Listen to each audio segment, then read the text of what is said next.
दोस्तों ये कहानी एक ऐसे आदमी के ऊपर आधारित है जो काले जादू से एक लड़की को अपने वश में कर लेता है और फिर दिन रात उसके साथ गलत काम करता है। तो कहानी शुरू होती है और हम एक गूंगे बहरे आदमी बबलू बेताल को देखते हैं जो कि बेघर है और आवारों की तरह इधर उधर भटकता रहता है। उसके पास खाने के लिए भी कुछ नहीं होता तो वो सड़क पर पड़ी हुई चीजों को ही उठाकर खाने लग जाता है। आज भी जब वो सड़क पर कचरा खा रहा था तभी उसकी नजर सोफिया नाम की एक लड़की पर पड़ती है जो कि बहुत ज्यादा खूबसूरत थी और बबलू बेताल ने आज तक इतनी खूबसूरत लड़की कभी नहीं देखी थी। अब सोफिया को देखते ही बबलू बेताल उसके पीछे पागल हो जाता है और किसी पागल कुत्ते की तरह हर जगह उसका पीछा करने लगता है। सोफिया जब चर्च में जाती है तो बबलू बेताल वहाँ पर भी पहुँच जाता है और चर्च के बाहर खड़ा होकर उसका इंतजार करने लगता है। इसके बाद जब सोफिया अपने घर वापस आती है तो बबलू बेताल भी उसके पीछे पीछे आ जाता है। आगे वो एक पेड़ पर चढ़ता है और पूरे दिन सोफिया को निहारता रहता है। फिर रात होने पर जब सोफिया खिड़की खोलकर बाहर आती है तभी उसको देखकर बबलू बेताल झाड़ियों में छुप जाता है और वहाँ से ही घंटों तक उसे घूरता रहता है। दरअसल अब बबलू बेताल की जिंदगी का एक ही मकसद रह गया था कि उसे किसी भी हालत में सोफिया को घोड़ी बनाना है। फिर अगली सुबह जब सोफिया हगने के लिए तालाब के पास जाती है तो बबलू बेताल वहाँ पर भी पहुँच जाता है और उसे हगते हुए देखने लगता है। आगे हगने के बाद सोफिया एक पहाड़ पर जाती है और घंटों वहाँ कुछ सोचकर दुखी होती रहती है।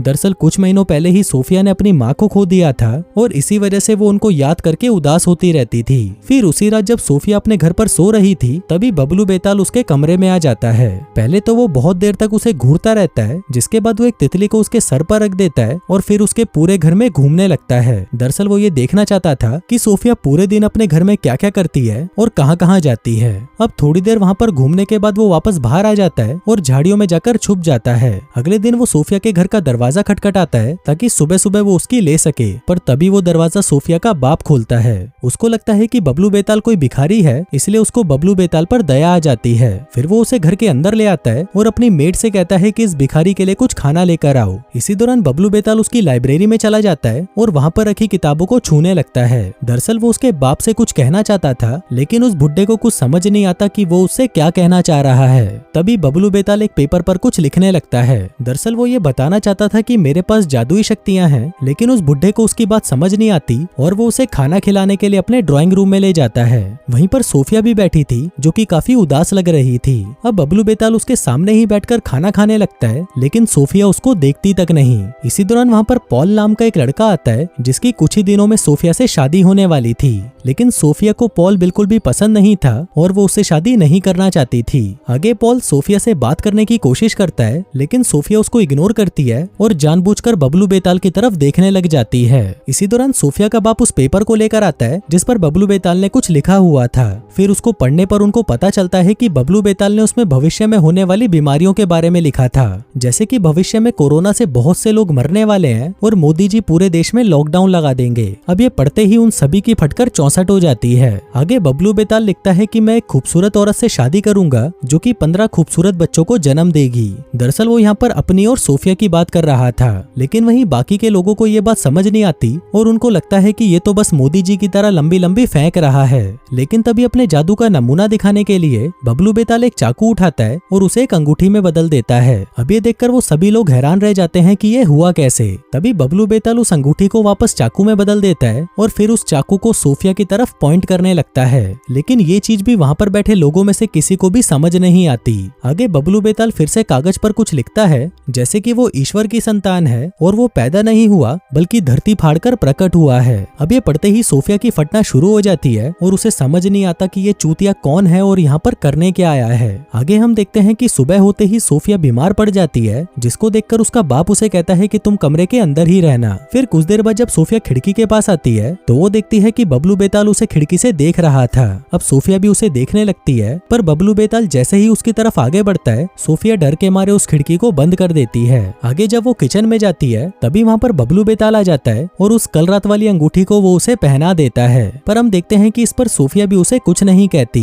आगे जब वो खाना ले रही थी तभी बबलू बेताल उसके बालों को सहलाने लगता है जैसे कि वो उस पर कोई काला जादू कर रहा हो। वहीं सोफिया भी धीरे धीरे उसके कंट्रोल में आने लगती है। आगे वो दोनों टेबल पर बैठकर खाना खाने लगते हैं, लेकिन जब सोफिया खाना खाती है तभी बबलू बेताल उसके खाने में कुछ मिला देता है, जिसको खाते ही सोफिया का उसके शरीर पर से कंट्रोल हटने लग जाता है। आगे वो खड़ी होती है और अपने सारे कपड़े उतार देती है। तभी बबलू बेताल कुत्ते की तरह उस पर टूट पड़ता है और उसके साथ दबाकर मजदूरी करने लगता है। कुछ देर बाद जब सोफिया को होश आता है तो वो समझ जाती है कि उसके साथ कुछ तो गलत हुआ है। आगे वो बबलू बेताल को गालियां देकर वहाँ से भगा देती है और अपने कमरे में जाकर नहाने लगती है। फिर तैयार होकर वो जैसे ही किचन की सफाई करने आती है तभी उसे एहसास होता है कि वो बबलू बेताल का घोड़ा फिर से लेना चाहती है। अब वो ये करना तो नहीं चाहती थी, लेकिन फिर भी वो बबलू बेताल के पीछे जाने लगती है। आगे वो दोनों जंगल में होते हुए एक घर में जाते हैं। इस घर में एक छोटा सा परिवार रहता था जिसमें आदमी का नाम जोसेफ था और औरत का नाम मैरी, और उन दोनों के एक बेटा और बेटी थी। फिर जब वो दोनों घर के अंदर जाते हैं तो सोफिया कांपने लगती है।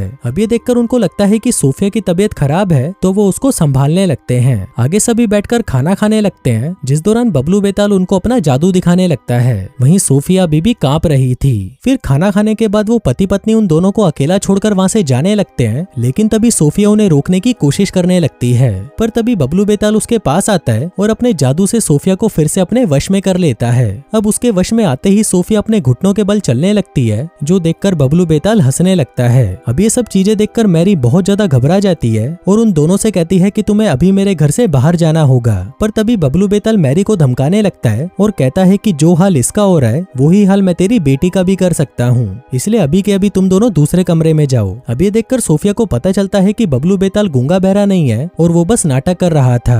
फिर उन दोनों के वहाँ से जाते ही बबलू बेताल और मैरी का बेटा सोफिया को उठाकर दूसरे कमरे में ले जाते हैं। आगे बबलू बेताल उस लड़के से कहता है कि इस लड़की के कपड़े उतारो और इसके पैरों पर मालिश करो। तभी वो लड़का भी वैसा ही करता है। दूसरी तरफ मैरी को बहुत ज्यादा बुरा लग रहा था और वो जोसेफ से कहती है कि वो पागल उस लड़की के साथ बहुत गलत कर रहा है, इसलिए हमें उसे अभी बाहर निकालना होगा। जिसके बाद जोसेफ अपने बेटे के साथ मिलकर बबलू बेताल को घर से बाहर फेंक देता है। लेकिन फिर जैसे जैसे टाइम बीतता है सोफिया की हालत और भी ज्यादा खराब होने लगती है। वो बहुत तेजी से कांप रही थी तो वो लोग उसे एक कुर्सी से बांध देते हैं और उसे होश में लाने की कोशिश करते हैं, लेकिन सोफिया होश में नहीं आ रही थी। वो लोग उस पर पानी भी डालते हैं लेकिन फिर भी उसे कोई फर्क नहीं पड़ता।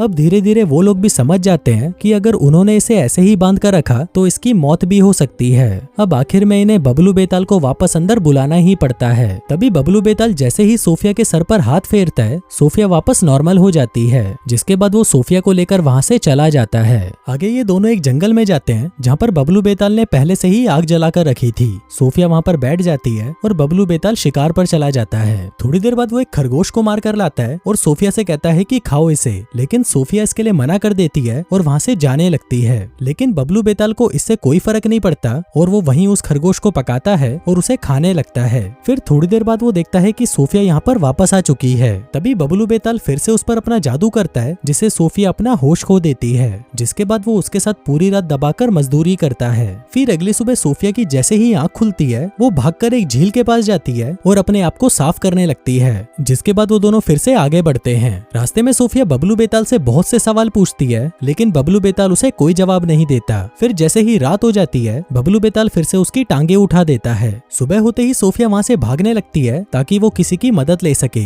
इसी दौरान उसे एक बूढ़ा आदमी दिखाई देता है। सोफिया उसकी मदद मांगती है, लेकिन उस बूढ़े आदमी को कुछ भी समझ नहीं आ रहा था कि सोफिया को हुआ क्या है, इसलिए वो वहाँ से चला जाता है। थोड़ी देर बाद सोफिया भी वापस आ जाती है और अब वो समझ चुकी थी कि ऐसे वो बबलू बेताल से नहीं बच सकती, इसलिए उसे एक प्लान बनाना होगा। जिसके बाद हम देखते हैं कि अब वो अपनी इच्छा से बबलू बेताल के साथ रहने लग जाती है। वहीं बबलू बेताल भी इसका पूरा फायदा उठाता है और हर रात उसके कुएं में अपना पानी भरता है। वहीं सोफिया भी अब उसे किसी भी चीज के लिए मना नहीं करती, क्योंकि उसे पता था कि वो उससे लड़ नहीं सकती, इसलिए वो बस सही वक्त का इंतजार कर रही है और जैसे ही उसे मौका मिलेगा वो इसके पिछवाड़े में डंडा देकर यहाँ से निकल जाएगी। अब वो लोग जैसे ही आगे बढ़ रहे थे तभी कुछ चोर आकर इन पर हमला कर देते हैं और बबलू बेताल का बैग लेकर वहाँ से भाग जाते हैं। इसी दौरान बबलू बेताल को चोट लग जाती है और वो नदी के पास जाकर अपने घाव को साफ करने लगता है। वहीं सोफिया भी उसे देख रही थी और वो ये देखकर सोचने लगती है कि बबलू बेताल कोई ईश्वर की संतान नहीं है और इसे भी बाकी लोगों की तरह मारा जा सकता है। आगे जब ये लोग जंगल से बाहर आते हैं तभी ये देखते हैं कि पास ही में ही एक शादी हो रही थी।